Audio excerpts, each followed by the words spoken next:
Good morning, good afternoon, and good evening, everyone. Greetings and welcome to the Ask the Expert session in Team 3 on transformational education using technology. My name is Mirabelle Lim. I'm the Marketing VP for Mark Team Software. I'm the moderator for today. We will discuss today the challenges and benefits of transformational education. With me are 7 experts who will share their expertise in this area. Let me first introduce them. Dr. Mark is the CEO for IN4OBE. He's also the CEO for Mark Team Software. He's also a professor at Ghana University. Dr. Wajid Hussain, he's a Chief Operations Officer at IN4OBE. Mr. Jeff Edison, he's the Product Manager at MathWorks. Dr. Lindsay Connor, she's the Education Director, Asia Pacific, Cognition Education Group. Dr. Ting Hao Wan, she's a Senior Data Scientist at MathWorks. Mr. Al Kinsley, CEO Network and Chair of Multi-Academy Trust and of Alternative Provision Academy. Last but not least, Dr. Karadit Singh, Head of School and Academic Director at the Wells Academy. Let me provide some guidelines on how we're going to address the questions that were gathered from the audience in the past month. I will first begin by posting the question to a panelist who has the expertise for that question. The expert will be allocated 2 minutes to address the question. If the other experts have additional inputs, please add on thereafter. In order to have sufficient time to go over all the questions that I have, I will signal to the expert that it's time to wrap up his comment accordingly by putting this thumbs up. However, you as the audience, please feel free to continue, post your questions on the chat room, and my tech associate will pass the questions to me and I'll pose these questions to the experts in addressing them. Let me first ask the question to Dr. Lindsay. What is needed to bring educators, faculty up to speed with how to use technology in OBE? Dr. Lindsay? Wow, that's a really big question. But as I mentioned in my plenary speak, there are a lot of technologies and a lot of ways in which we can use clusters of technologies as well. So part of the issue is for faculty to be aware of the current trends in those technologies, new software, and there's an ever-increasing need for professional learning and ongoing development in the use of these technologies. So yeah, the challenges are in using them effectively for OBE, and to get the outcomes that we want. And then, of course, to help include the learning that's required to use these technologies for our students as well. So, but faculty need to know how to use them first. Thank you, Dr. Lindsay. I think it's quite related to the next question, and I'd like to Dr. Mark to address it. Is the existing educational technology used in the classroom sufficient for implementing OBE? If it's not, what is missing? Dr. Mark, please. And this perfect consequence. Okay, to address these questions, I think I must first clarify that OBE is a principle and a framework to enable instruction improvement by focusing on student learning outcomes. So OBE has a well-defined concept of design down approach, or backward design that instructor can follow for its implementations. So the OBE implemented by itself doesn't require any specific digital technology or use any appropriate digital technology creatively for its implementations. So as evident in many of the presentation sessions in this virtual summit, okay, there are many ideas presented to show how OBE can be used in classroom, curriculum design, or policy changes to enhance and improve OBE adoptions. But there's no specific standard digital technology in any of these presented ideas. However, OBE is adopted. If OBE were to be adopted, the next logical question is, how can we know that we are doing it right? Okay, is student learning reaching the targeted outcomes? Okay, do we have assessment or evaluation process for improvement? So these are the same questions that we normally ask for a program accreditations. So program accreditation is already the must-have activity that a program must satisfy. Now, next logical question would be, could we find synergy between the program accreditations and the adoption of OBE in teaching? So let's take a look at the two processes for accreditation first, assessment and evaluations. Assessment offers a framework to which you can identify, collect, and protect data to evaluate the attainment of student outcomes and program education objectives as well. So the process begins with PO, then associated with the corresponding student outcome, then define the relevant performance indicators, then align to the cost outcome for teaching delivery. Now, let's recall the design down concept of OBE implementations. Design down start with the end goal, there's a program outcome, that drive the course outcome definition, then design the intended learning outcome activity in teaching. So in views of the activity involved in these two processes, they coincide with each other by using different terminology. So however, there's one more process accreditations. That will be the evaluation process. So evaluation, on the other hand, is a process for interpreting the data and evidence accumulated through assessment practices to drive the action item for improvement. So therefore, we need the right technology to maintain consistency for the adoption of OBE among instructors, okay, and the ability to deal with the large amount of data for gauging student learning and meeting outcomes.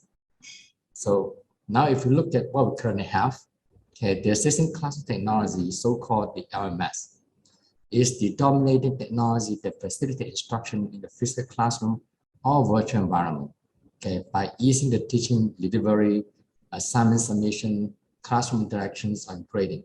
So what is missing is the ability to gauge the teaching effectiveness and the student learning. That's what it is missing. So perhaps it's time to say goodbye to LMS and welcome what we call an OAS, the outcome assessment system. So an OAS system such as EVA2, for example, the key element for a comprehensive OAS process, they include the following. One will be standardizing for effective involvement of knowing where they are in meeting the learning outcomes. Two will be the meeting minute for tracking reporting. Three will be the course portfolio for evidence. Four will be review portal for monitoring progress or improvement. And five will be the community portal for closing action item at the program level as well as the course level. And continuous improvement system is the last one for faculty or instructor to reflect on their teaching and implement the next action item for improvement. So in summary, we do need the right technology for successful OBE implementations. With that, I end here. Thank you, Dr. Ma. Question. This is for Dr. Lindsay again. Can you provide a specific example where technology was used to enhance outcome-based approaches? Yes. So, for example, at Flinders University, where I was previously, we designed and this was as a result of COVID, we designed a peer review process online because students had to work from a distance. And so, in order to assess the outcomes that they had to do, which was to plan a biotechnological inquiry research project, and they had to plan it, they had to understand all of the technologies that were associated with growing these algae in big vats and in bioreactors, and they had to think about all the variables, et cetera, et cetera. So the process was that each student had to submit a plan. That was peer reviewed online by submitting it to another student in a Dropbox, and then the students had to reply and respond, give feedback to each other based on the outcomes that were designed in a rubric, and then the students themselves had to reflect on that feedback mechanism that had been given to them from the students, and then they had to create a video presentation based on the modifications they had made to that and then submit the video. So again, they used representational technologies to demonstrate their knowledge, skills and understanding about planning a project that they would actually carry out in a practical sense in a biotechnological laboratory. So in a nutshell, they were being assessed, they were peer assessed, self-assessed, and then they had to reflect on that. But then their tutors also assessed that work based on the same rubric, and then all the rubrics were compared. So yeah, that's a specific example. Thank you. Now let's take a look at the program level assessment. Can I pose this question to Dr. Wajid? What are the typical challenges in classification of learning, assessment, and evaluation today? What is the right way in using technology? Dr. Wajid? Thank you, Mirabel, for this opportunity. Regarding classification of learning, I've done a workshop yesterday. On day 1, and then a small presentation yesterday as well. It's about learning domains and their learning levels. And we have a mandate from UNESCO about 100 plus countries are mandating outcome-based systems for learning. And they've actually put in their learning qualification frameworks, different kind of domains, and of course, the learning level. So we are very popularly adopting the Bloom's taxonomy with cognitive, affective, and psychomotor. But even these learning levels are not actually adopted in assessment in terms of evaluation and in continuous improvement. So basically, when we have a structure of outcomes, these outcomes are not classified as, let's say, cognitive evaluating or cognitive applying, and weights, appropriate weights are not given to those. So basically, we're taking tomatoes and oranges and potatoes and calling it a fruit salad. So when this kind of pure averaging happens with outcomes, we just start producing junk. So there's no sense of this information. And where do we take this information when it doesn't make any sense? So if we have technology that can classify outcomes, that can track outcomes from the program all the way to the student in a matter of seconds. So we are not doing randomization. Most of the accreditation is they're asking for randomization and sampling to a level where the essential principle of outcome-based education, which is measuring all students, success of all students.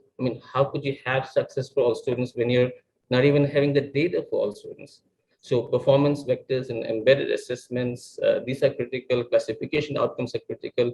Weighting factors for all classifications of outcomes, that's very important, so that the cognitive are with cognitive, psychomotor are with psychomotor, affective are with affective, and even the levels of these skills and outcomes are identified uniquely and not mixed together. So all of these are the challenges, and we've kind of solved them with some kinds of technology.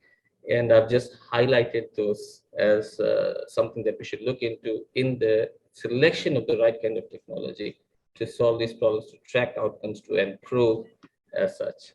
Thank you. Thank you, Dr. Wajid. Thank you for covering the program level assessment. And I guess one of the questions that one of the audience has actually asked is to go into the subject matter level on adopting technology for meeting Industry 4.0. Can I have Dr. Wang to answer this question on how technology impacts teaching AI courses? Dr. Wang, please. Yeah, so I think with AI courses, the challenge here is that AI courses, because of the popularity of AI, it tends to be like big courses. So auto grading becomes really essential to like those AI courses, and the technologies like auto grading will be critical for that. And the other thing with AI courses is that in addition, as opposed to traditional engineering courses, most of the AI ones can be done virtually. So, I mean, with or without COVID, it's probably going to be the same format of teaching. And think about like how things can be presented in a virtual environment, and how students can access that would be something that would be important to think about. And finally, I guess the other thing just to consider is with a lot of the AI courses, at the center is deep learning or anything that requires a lot of data. So in terms of assessment and since the students needs to tackle, think about the data storage and everything around it, like how students accessing the data and how like the data storage and also GPU compute. So when like people process that large amount of data, how do professors and educators make sure students have the needed compute resources for them to complete their homework assessments? So all those things, compute, auto grading, and even lecturing would be things to consider for that. I don't know if there's a single answer to that, but those are some ongoing challenges that people explore, not only within academia, but also like the vendors who support teaching in those areas. Thank you, Dr. Wan. We talk about the virtual environment. Maybe I can have Mr. Jeff to help address this question. How can technology address the challenge of limited space amid the ongoing pandemic situation? Mr. Jeff, please. Yeah, thank you. It's interesting, the observations that we've had with when people go to bring their traditional course that has a lab or computing environment online, and particularly online in a hurry. One of the big challenges was, obviously it's access to the same technology, the same tools that they used to be using in the lab environment. And a lot of universities very quickly gravitated towards virtualization, cloud hosting, either on their own infrastructure or with other vendors. But that solved the software-based challenges, right? So if you were dealing with software and computing labs, that's pretty easy to bring online. Where we found institutions struggling, where we think there's a larger market opportunity, both on the curriculum development and on the vendor side to support it, is in a virtual lab arena, where there is a there's a virtualized representation of the physical hardware in the lab. Think about very expensive lab equipment or oscilloscopes or speed goat or 6-degree freedom robotics environments that cost tens of thousands of dollars per seat in a lab. How do you bring that online? Where's the virtual versions of that? So a lot of vendors of those traditional hardware systems are now creating virtualized versions. And I say virtual in a lot of senses, either a flat sort of 3D representation in a Unity engine, or they're actually using augmented reality and virtual reality to bring the actual hands-on lab experience to the students where they are.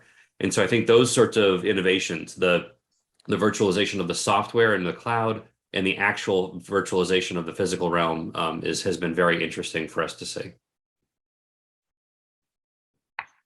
Thank you, Mr. Jeff. We've covered quite a lot, but maybe we should go into a very specific case study in India. Can I have Dr. Karadik to address this, please? Would the technology in educational technology ecosystem increase the digital divide in India? Thank you, Dr. Lim, for that question. And I'm going to actually pick up from where Jeff left and what actually Dr. Wajid was talking about. See, India is at a very interesting space, and it's not just happening in India. It's a ripple effect that we are seeing pretty much all across the world. The first, I think, myth that we have to bust is that online teaching and learning is not something that was invented during the pandemic. It's been going on since the 90s, right? We have companies like VIP Kid that have been selling one-to-one education to Chinese kids since the 90s, when the internet was literally, pretty slow. So the logic is, see, what has happened, if I give you a case study of India, prior to taking up, working with, it's been 14 years I've been working with Cambridge. I did my master's at Oxford, then I worked with 2 edtech companies as a CEO in India. The problem that I've seen, and it's been a global problem because these are the same companies that are operating outside India, is that there was an edtech bubble, there was an edtech boom, fancy terms like entrepreneurs and when we talk about edupreneurs, they all suddenly came up within the last 3 years. But the irony is that anyone who was starting something new was an entrepreneur right from inception. So the problem that we might see as a case study with India is because India became a mushroom for ethics. India became a mushroom for the tech hub. But the problem is nobody was thinking about two problems actually. Problem A, how do you convert all of the metrics, all of the data, all of the, let's say, optimization that you might have on your platform into an experiential hands-on learning when you're on the screen? Like, for example, six of us are here. Can we then have a virtual walk session where we could, do something, or do we have something, things like online tinkering is happening? A lot of the governments, for example, government in India came up with national education policy, and they're talking about online tinkering labs. My question still has been, which I had like probably 5 years back before the pandemic, is how do you convert outcome-based learning and link it to hands-on experiential learning? Is that possible when I am sitting next to you on the screen? So the question is the humanistic factor. How much of humanistic factor is important to AI, one? And second, as a case study for India, is the sustainability factor. When we started looking at the edtech boom, were we as a country planning that what's plan B after the pandemic gets over, schools are back on, the parents now have an option whether to choose a school or an online platform. So as a parent and as a kid, what are you going to choose? Will the hybrid model work or not? So there are a lot of ambiguous places in India, and it's not just in India. It's a question that needs to be answered by a lot of experts in different places. But I still come back to my school of thought is that if experiential learning, along with, let's say, if you're simulating something which is very close to an outcome-based metric system of data analysis, where differentiation that we expect in a physical classroom can be quantified in an online synchronous or an asynchronous classroom, if that is possible, then there is a future to edtech. Otherwise, it's going to be hard for schools to trust edtech companies. It is happening as we speak. Within the last 6 months, we've had some of the so-called unicorns and some of the top 5 to 6 companies file up for bankruptcy in India who were already unicorns in the country. So this downward trend is happening because simply we were not projecting a long-term projection. We did not think what's going to happen after the pandemic. So that is the pivotal question now. I hope I'm able to bring in some perspective to the topic. Thank you. Thank you, Dr. Singh. Dr. Lindsay, do you share the same thoughts like what you see in New Zealand? Yes, and there's a distinct trend to going back to school and back to university face-to-face in New Zealand at the moment and Australia. People want to get back to their to their laboratories, to their tinkering and prototyping and hands-on activities to learn, because there are tangible psychomotor skills that are learned through that, technical skills that we need to teach and learn as we work with materials and work with all sorts of techniques. So you can't get those in an online environment necessarily. So yeah, the trend is shifting back away from the virtual, but then again, as I think Dr. Fong mentioned, that we're also seeing more in the 3D virtual world as well. So there's still that combination. And I mentioned about how, in my plenary too, how at Flinders University, they're designing submarines for the Navy using virtual worlds, for example. So, design, architecture, building, engineering, prototyping can be done in virtual worlds, but it can only go so far. So yes. Okay, thank you so much, Dr. Lindsay. We talk a lot on, the transformational education, and I guess one of the challenges of using OBE technology for teaching and learning, maybe Dr. Mat, can you help us address this question, please? The challenge is using OBE technology. Yeah. Okay. In fact, I want to pick up from where Reggie left off. Reggie bring a very good point that right technology is needed at the program level to quantify different domain of learning. I'm going to look at it from different perspectives. The challenge is not only the use of technology, but also its implementation of OBE systematically in the school system. So if some of the challenges, for example, one, we need buy-in and support from administrations. Okay, so in fact, these are the same requirements for program accreditations. The difference is that the institution need to show support from the admin to their program as part of the accreditation process. But for OBE implementations, there's no outside factor, such as the accrediting body to push for successful implementations. So this is one of the challenges. The second one is the school need a strong leadership. They provide a consistent source of resource for training the instructor to effectively engage OBE adoptions, and also to nurture the OBE culture in the entire school. That's the second challenge. The third would be the OBE adoption in any classroom teaching require a lot of effort in planning, design activity, and coordinating delivery. So the existing performance evaluation for instructor or faculty members focus more on the scholarship, okay, rather than teaching.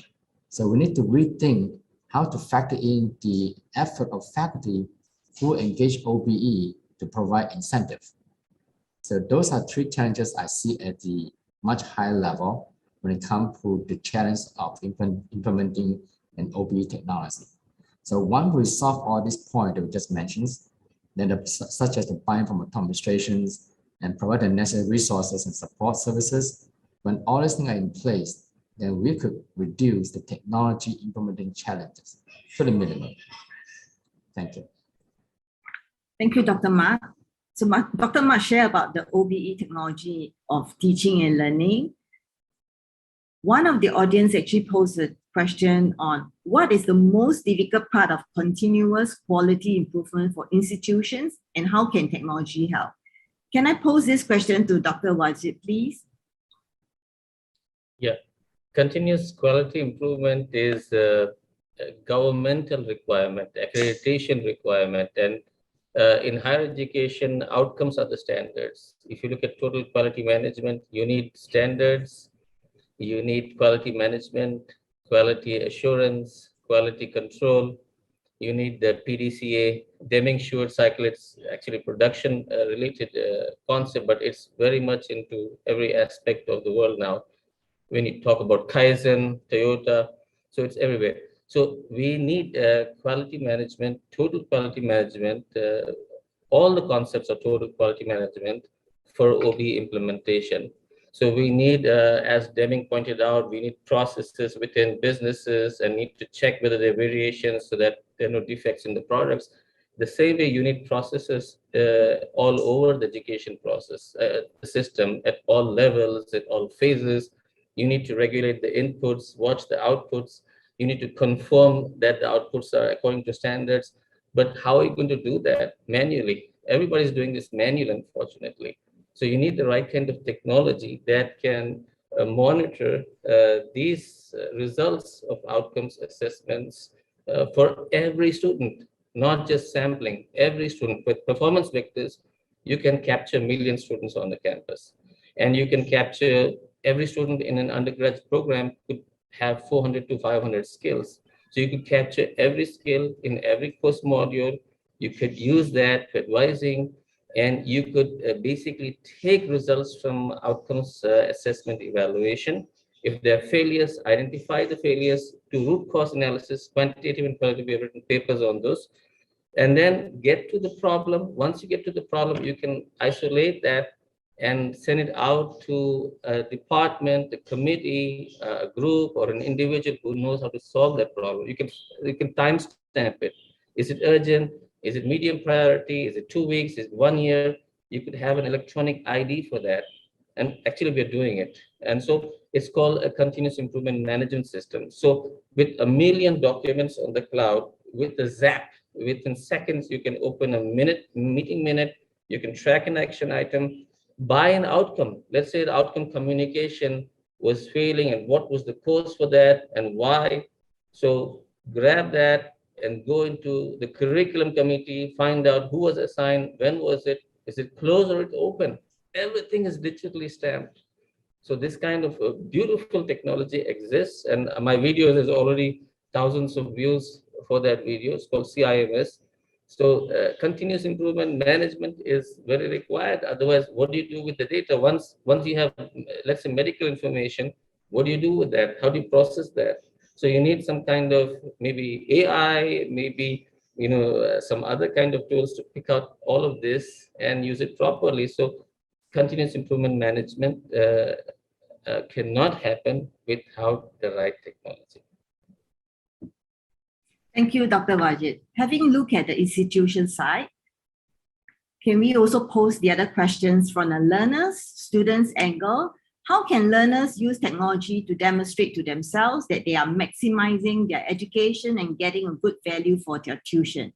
Can I have Mr. Jeff to address this question, please? Thank you. And I'm going to connect this back to what Dr. Wajid Hussain just said, which is if you're doing systemic things and assessing all learners to see if they've mastered the learning material and have met these objectives, and that data is available to the institution, the data should also be available to the students, and in not all cases today is it being made available to students. And the reason that students would value access to the same learning analytics data is that they can use it to promote themselves and to assess their own career and degree pathways. It's insufficient just to tell the student that they got a certain outcome on a specific exam, midterm, or exercise.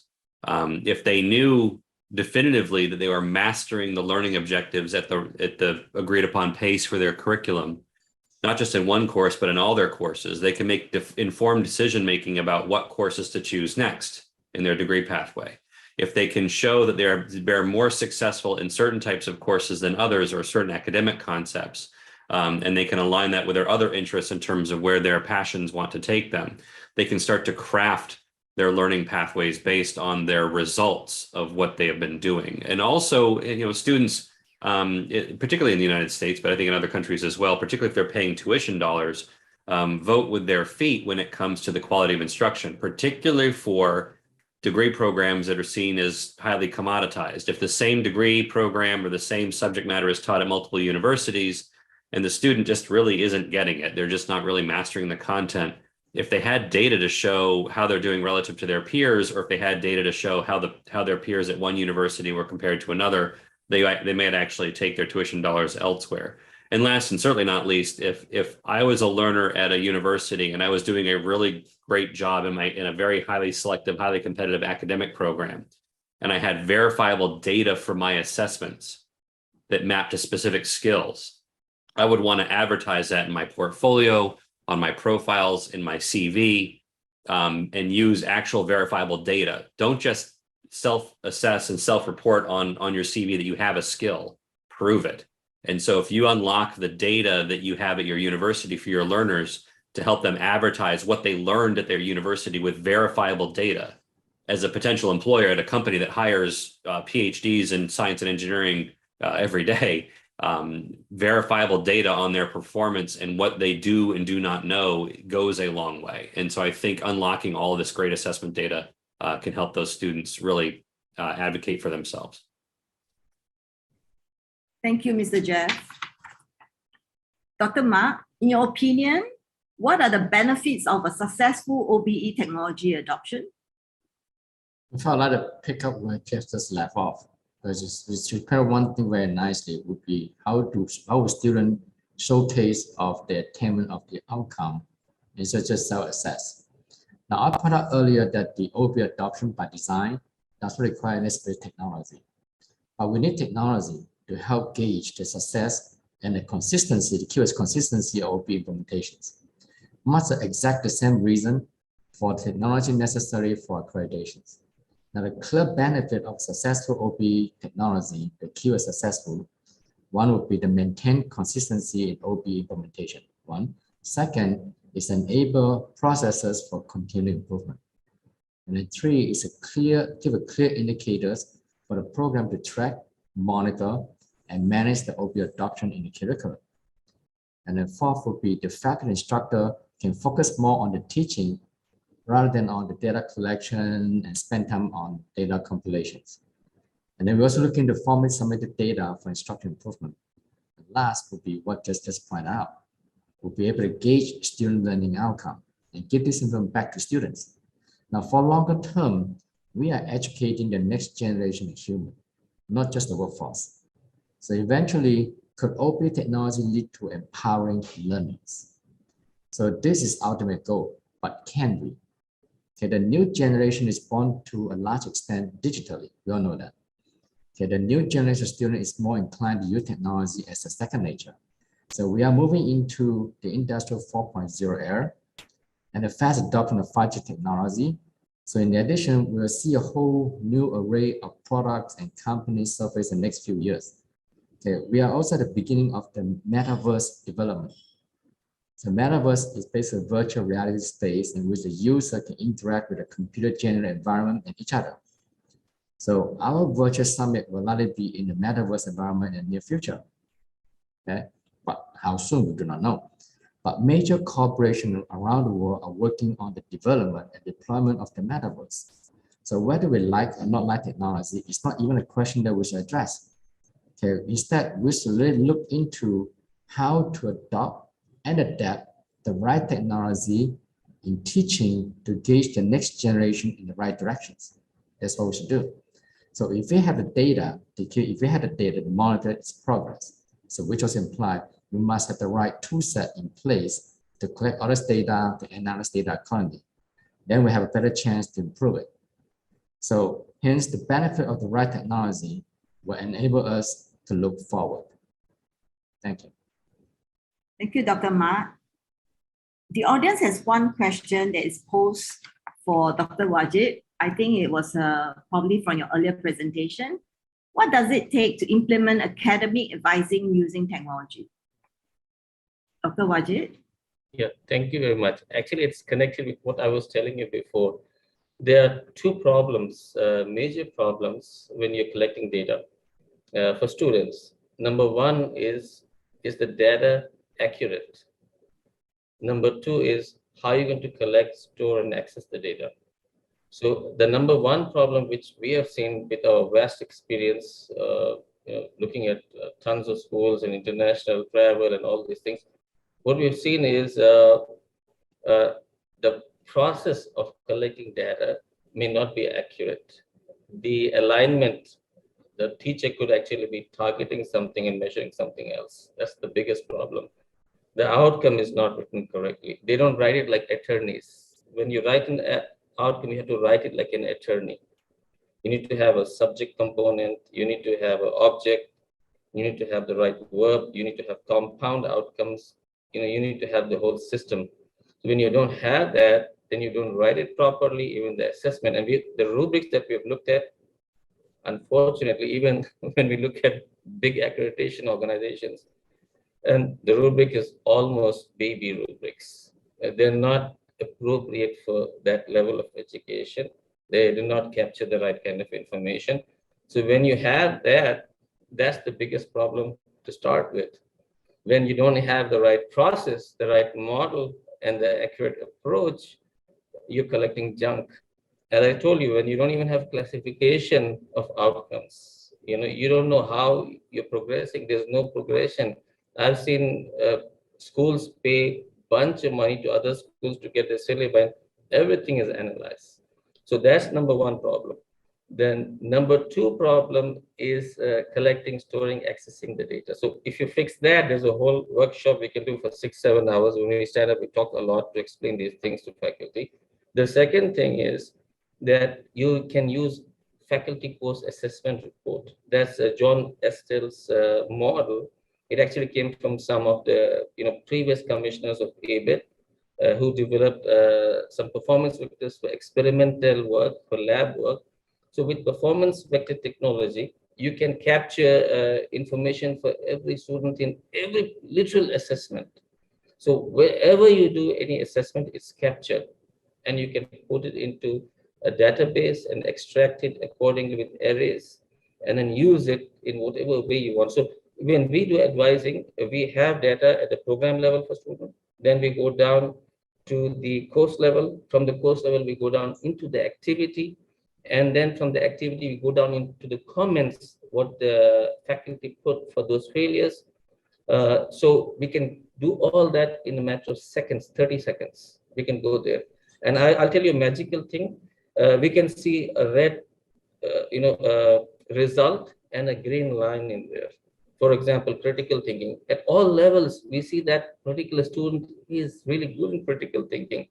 So what we can do when we see that, and it's accurate data, our data is 70% accurate, so it's quite a good number. So when we take that data and we see that green line and see critical thinking, now we advise the student on a career pathway for critical thinking.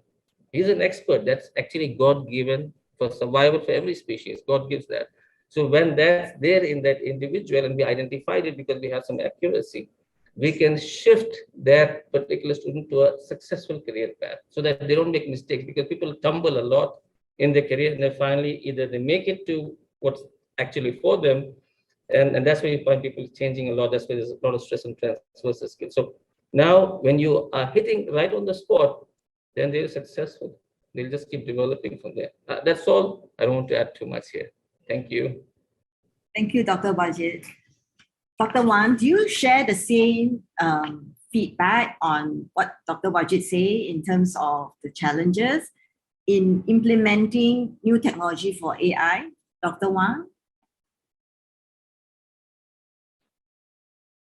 Yeah, so I got some of the challenges here, right? Especially when it comes to teaching like more and more AI at the undergraduate level, even to freshmen.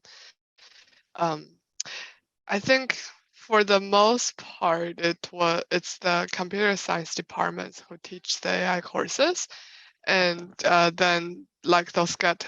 So essentially the computer science departments teach the AI courses, and then students from other departments with other background who need to take that course in the computer science department. But then I guess what doesn't really resonate with students or educators from the other departments is that the focus has been very different. So like to Dr. Wajid's points earlier, like students may get stumbled like upon different things.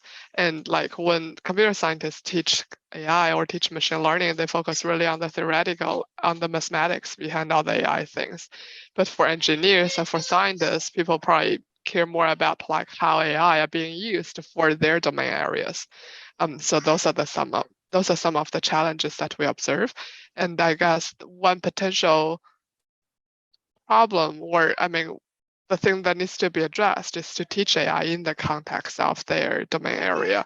And that's something for the educators and for us to think about, like how to help students understand AI, like in the area, in the career they choose to go to.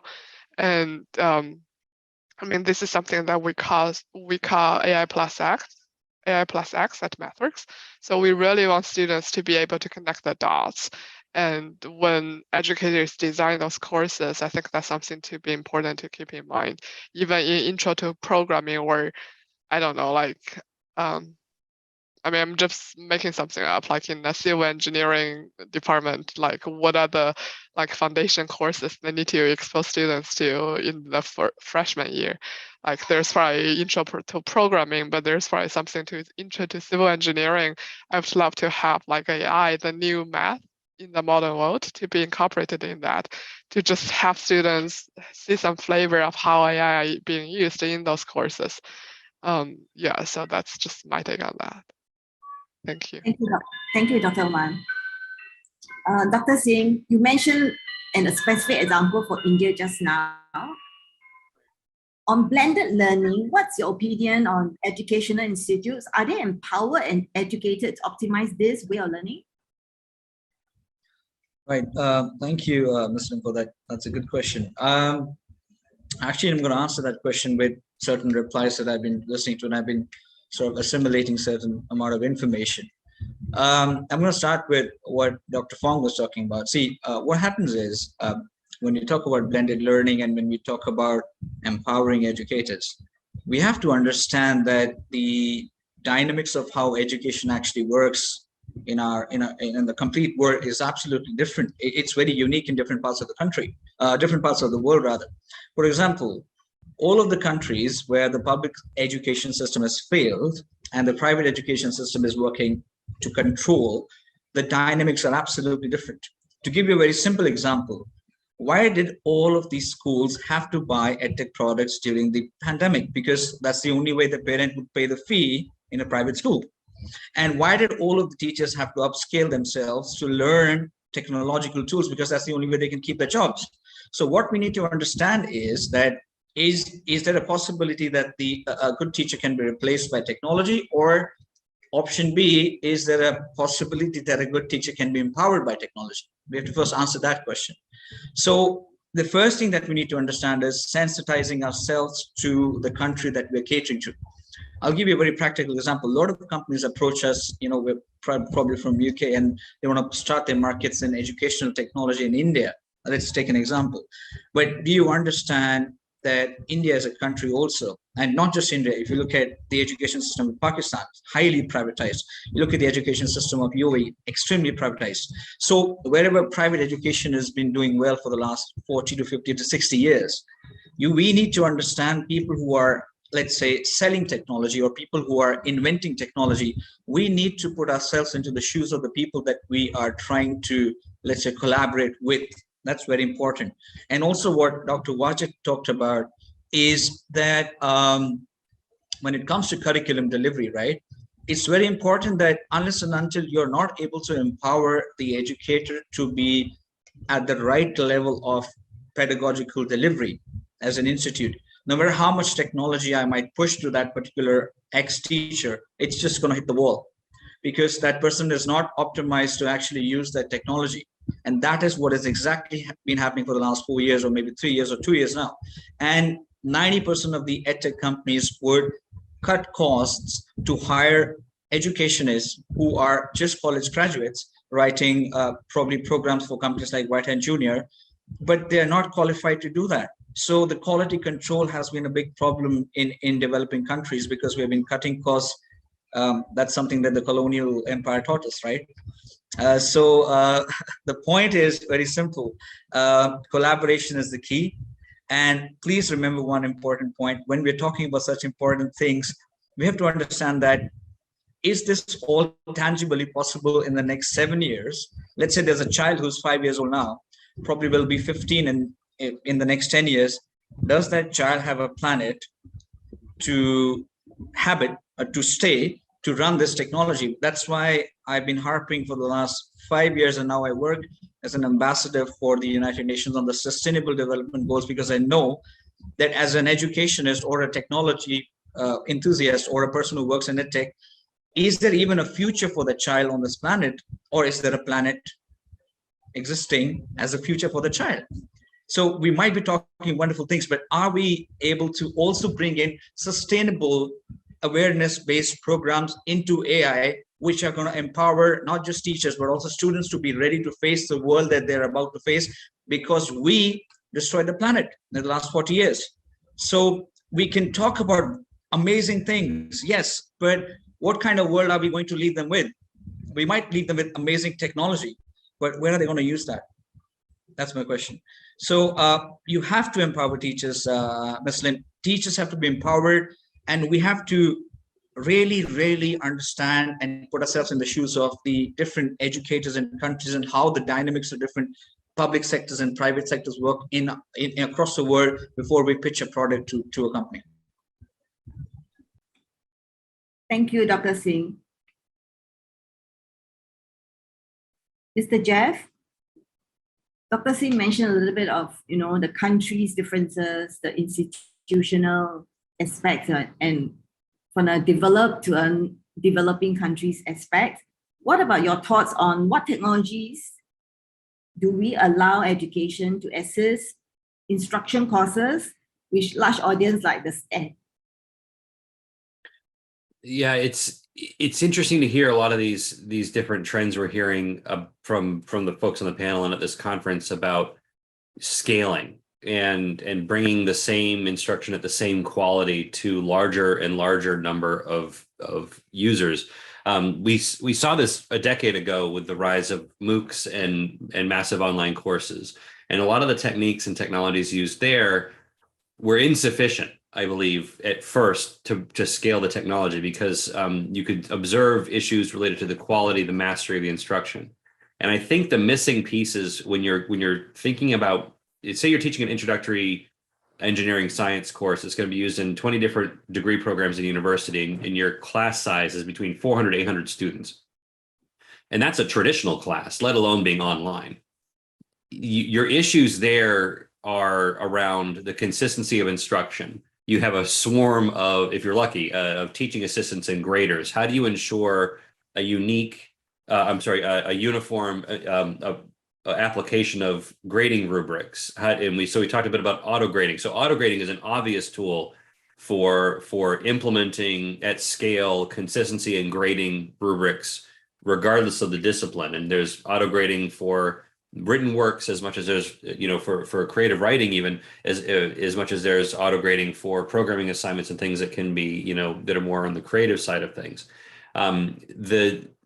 Beyond that, one of the other challenges for very large classes is from an academic integrity perspective, the likelihood or potential or opportunity for cheating goes up dramatically. I think some of the research says it scales as soon as you are over class sizes of 25 students. I think every additional 25 students you add, the chance for cheating in your class doubles. And so when we're thinking about academic integrity, if that's a requirement for your university based on the type of courses you're teaching for accreditation, there's new technologies like online proctoring tools, or even lecture in-lab proctoring tools that monitor environments to make sure that students aren't sharing code or artifacts or accessing other processes or other software while the exam or while the homework is being done. Particularly as we bring courses online, identity proofing, making sure that the person that logged in to the course or the learning environment is the person who actually needs to master the skill and not someone taking the class for them. So identity proofing tools for very large courses that help you, make sure that, because when you're teaching a course of 800 students, your opportunity as an instructor to know every person by name, by face, drops off dramatically. But if you use an identity proofing solution when people log into the learning experience or the learning environment, then you have at least a reasonable expectation that the people showing up to your class are the people that are worthy of the instruction and should be assessed. So think about technologies that help you as an instructor connect with and understand folks. Also, this is going to sound really, really weird, but probably one of the most common things I find people use for scaling instruction is the good old discussion forums in the learning management system, and empower students to teach each other. Find ways of quickly using assessments or recommendations from other faculty or the recommendations of your teaching assistants. Deputize students to be experts in your topics. If you have students that have shown mastery of an assignment, have them teach a section or have them have more of a hands-on role in helping their other students. Use discussion forums and breakout rooms and things to encourage those folks to take a leadership role. Scale your instruction. You've obviously reached those students, have those students reach other students. Those are just some ideas. Thank you, Mr. Jeff. For large audience courses like STEM, but AI courses is probably a little bit more minute. Dr. Wang, do you agree that AI courses are now taught among first year? Is there any observations you have from the educator and learner perspective? Dr. Wang, please. Yeah, so actually just to build upon what Jeff mentioned, because AI courses, as I mentioned earlier, they're huge. And I mean, probably at the same number and scale as intro to programming courses. I think it's really critical to empower students to also take some ownership in there. And the one thing that I actually observed at MIT is they have a lot of like large scale, like intro to programming, intro to computer science, or intro to machine learning courses. And what happened in those courses is that they actually recruit students from previous years to be their TAs. because the students from previous years actually like took the course, did really great on the course, know everything really well, and they themselves are students, so they can also think about like students' challenges, not only from an instructor, from a TA angle, but also from like a student angle. So that's something that's really powerful to do. And the other thing also related to some of the presenters earlier is quality control. So the other thing that we observe, everybody is using AI, is that there are so many resources out there on the web, right? Like people don't necessarily need to get a degree from a university to learn anything about AI. There are so many MOOCs, so many online courses that people can take. So like, what is the value proposition? What is the differentiator that educators, like university programs, can bring to the students? Like, how do we actually track students to enroll in a in a AI related program rather than just like using their free time to learn things on their own? I think again, this relates back to like their career choices. Educators have to find a way to have students find the AI differentiator in their career.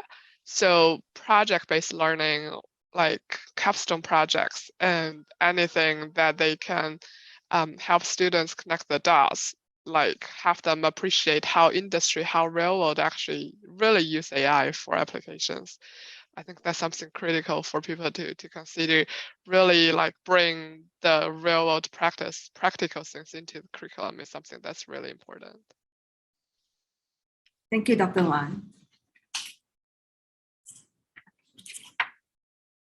We have one interesting question, and I think Dr. Singh will probably be the expert person to address this, talking about the developing countries. How do we make sure that we support the offline educational institute and carry them forward equally within the transformational element in education? Dr. Singh?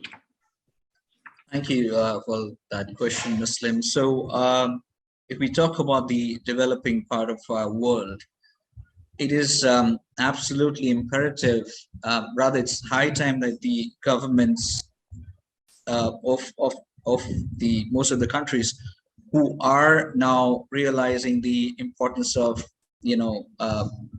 critical curriculums, like, for example, inquiry-based curriculums, the need for public education system has to be picked up. That's number one.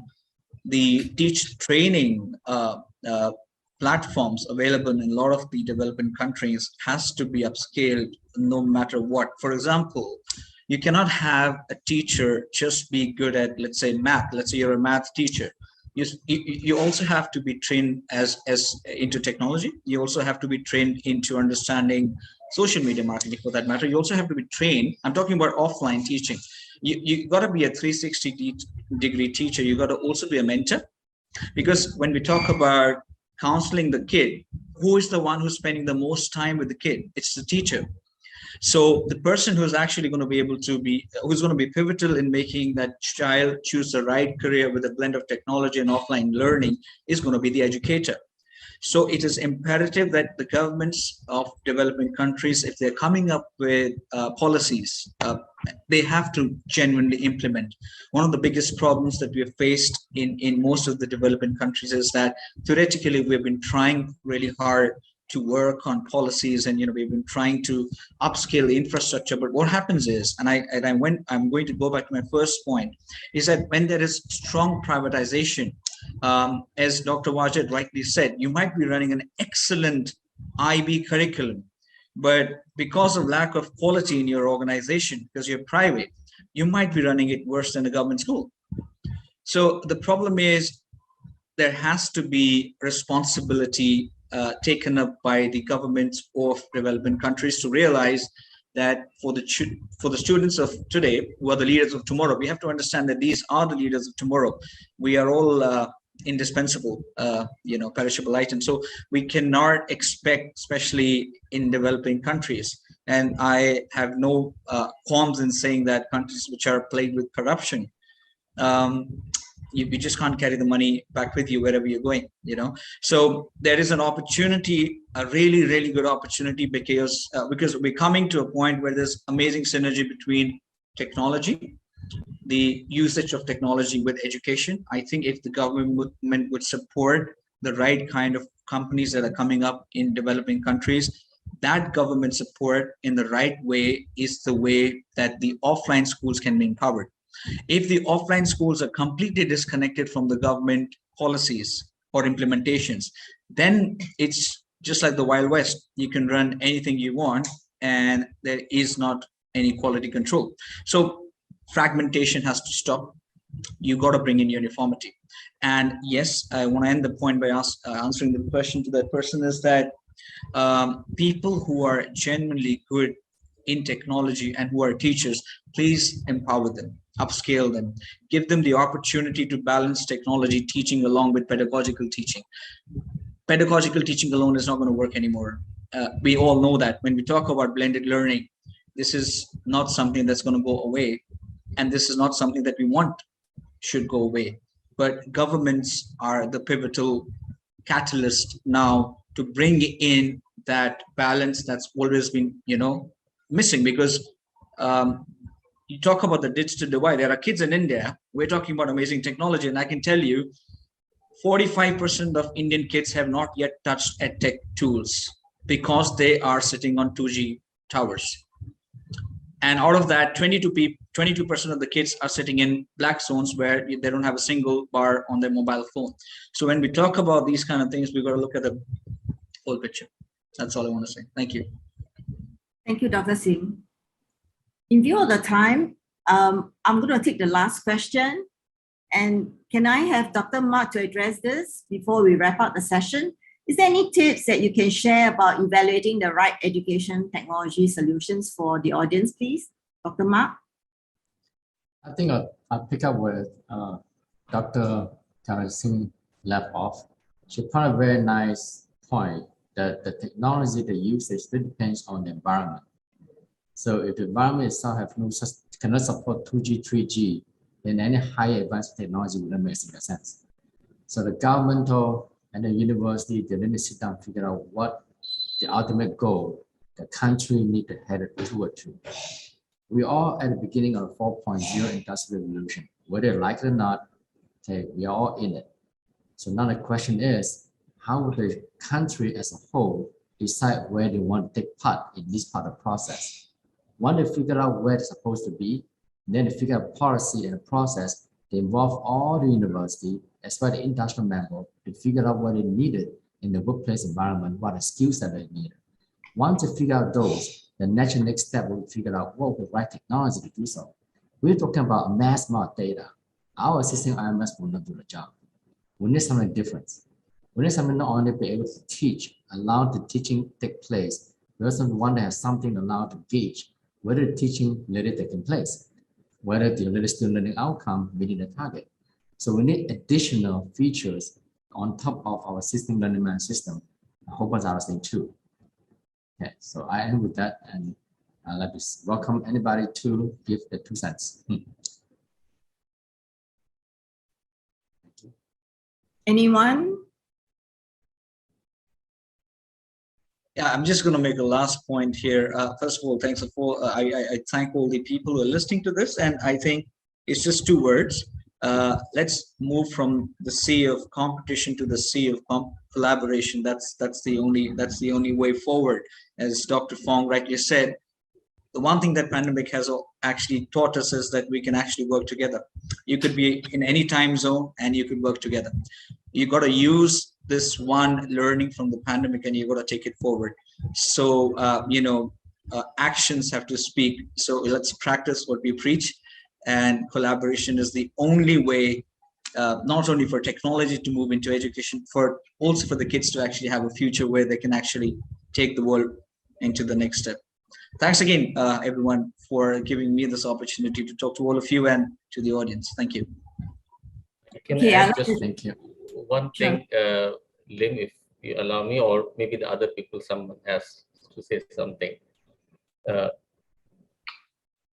I want to just talk about the point Karandeep mentioned regarding, do we want technology to replace the educator, or do we want technology to empower the educator? So I come back to the point where we talk about frameworks, the right kind of frameworks, the accurate frameworks. If the definitions are wrong, the whole application will be wrong. So we have to first classify the knowledge. There is simple knowledge.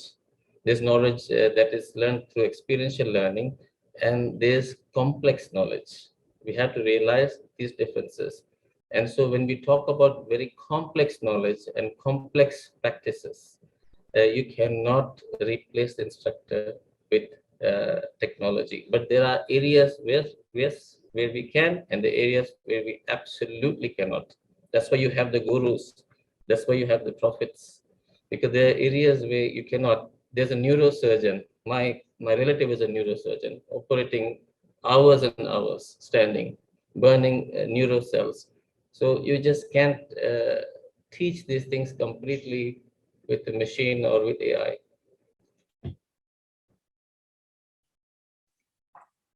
Thank you. So I'd like to take this opportunity to thank our panel discussion, Dr. Mark, Dr. Wajid, Mr. Jeff, Dr. Lindsay, Dr. Wang, Dr. Singh. Thank you very much for sharing your expert inputs to the questions that the audience has posed. Once again, thank you, everyone. We thank everyone for joining this panel discussions of IN4OBE Global Virtual Summit. Please review the agenda for the other great presentations of the summit. Thank you again. Bye. Thank you. Thank you very much.